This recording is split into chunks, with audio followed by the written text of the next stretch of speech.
But the goal of our instruction is love from a pure heart and a good conscience and a sincere faith. For some men, straying from these things, have turned aside to fruitless discussions, wanting to be teachers of the law, even though they do not understand either what they are saying or the matters about which they make confident assertions. I don't understand all the intricacies of the spiritual world, except I understand the most important things. I understand that the spiritual world exists, and we are all spiritual beings, we don't only have these bodies that we are looking at each other right now and can see. We are spirits. And the spiritual man, before having known Christ, before having gone through the cross, the spiritual man was dead for God. And that included the body too, because the body would listen to the Spirit that led us. So we were all born dead. We didn't die for God, we were dead from the very get-go. What does that mean? How was it that we were dead? Our bodies were born, we became alive, our souls were created, we became into existence. How were we dead for God? That's something we all understand. We were dead for God, but how? What was dead? Which part? Which bone? Which part of the soul? Is it the mind? Is it the feelings? We understand oh so much. But what was dead? And of course we understand that answer too. We know it. The conscience was dead.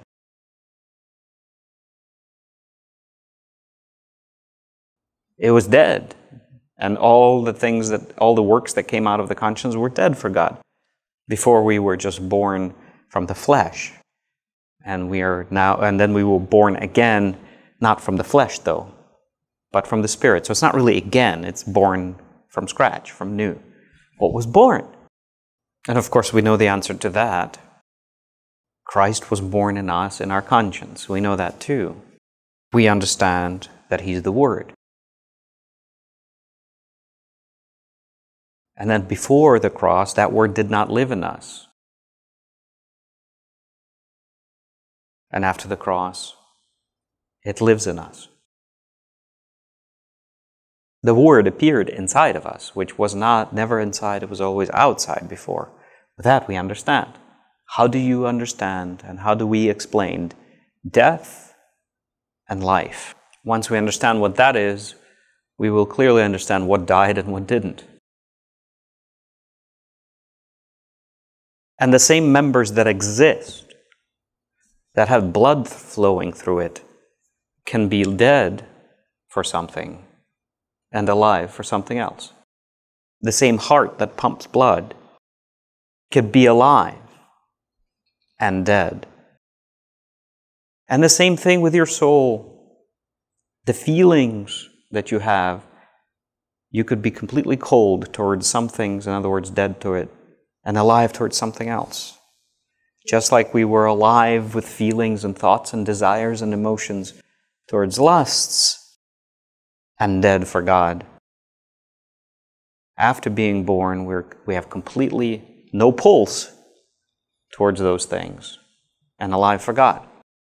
And the same thing in the conscience, the spirit that would push towards those lusts and push towards those pride, and even push the soul and the body, and be completely dead and foreign and just like a deaf person towards heavenly.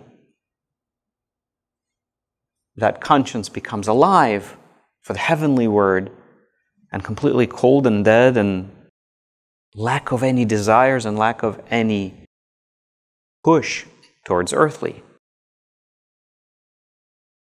Dead for one thing, alive for another. Which body part is it? Lots of discussions we have. Which piece of the soul is it? Discussions we have. And what about the conscience? What died, what's alive? So confusing. That's very complicated things I don't understand. But I understand one thing.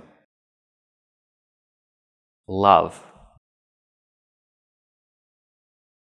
Before I had love for this world, and now that love is dead.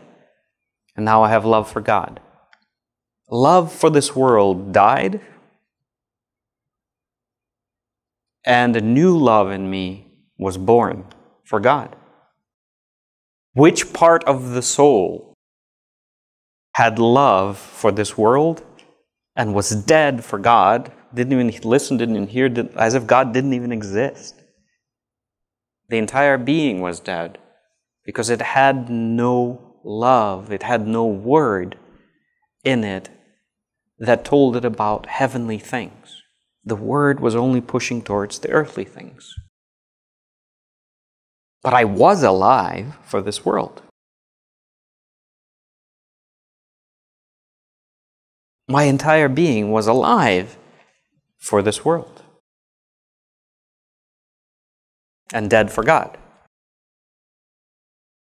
I didn't know God. I really didn't care about God. He was like Chinese language to me.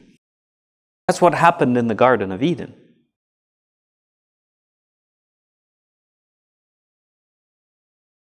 Man decided not to love God.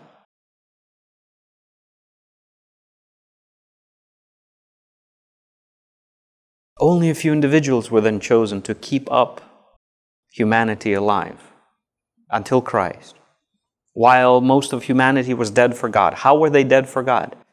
They didn't know about Him, they didn't care about Him, they didn't worship Him, they didn't think about Him, they didn't love Him. And even when God spoke to them, they ignored Him like He was dead to them. And they were dead to Him. The first man, Cain, we know all about it. God spoke to him, he ignored Him. It's like, I don't care. You don't exist. That's a state. That's a state of love, of earthly love, and death for God. Death, spiritual death, means no love. Isn't that what happens in families? When husband and wife get divorced and the family dies because there's no love. It's as if these people don't exist. It's as if they died. We understand these concepts. Same thing for God. Now, take the reverse. When you love your wife and you love your husband, isn't that life in the family? I'm speaking earthly examples. And if you love something, aren't you going to keep it alive? When the master of the garden stops loving the tree and it gets hot, and he's going to say, I don't care, let it die. Isn't that death for that tree? Which part of the soul dies for that tree? And which part of the body dies for that tree? Doesn't the entire body walk up to the tree? All members included? And the entire soul? And the entire spirit? The mystery of it all is love. You are alive for things you love, and you are dead for things you hate. Both are active things. Death is not passive. There's action in death against. It's anti that thing. So that I understand. That it's the entire being either loves or hates. It's either alive or dead. One sentence is, for me, I was dead for God because I didn't love Him. And now I'm alive for God because I love Him. And love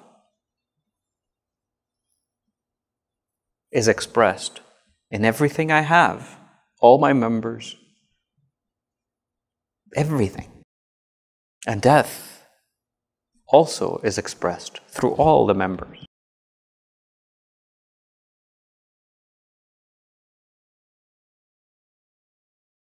Man lost an opportunity to be alive for God. In other words, to have love of God inside of him. That's what was lost. Christ brought it back.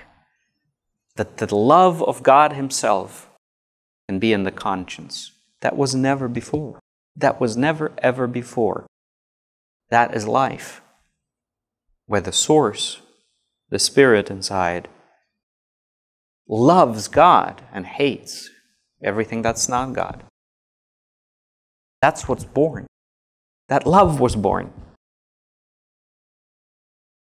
And the other love died for this world.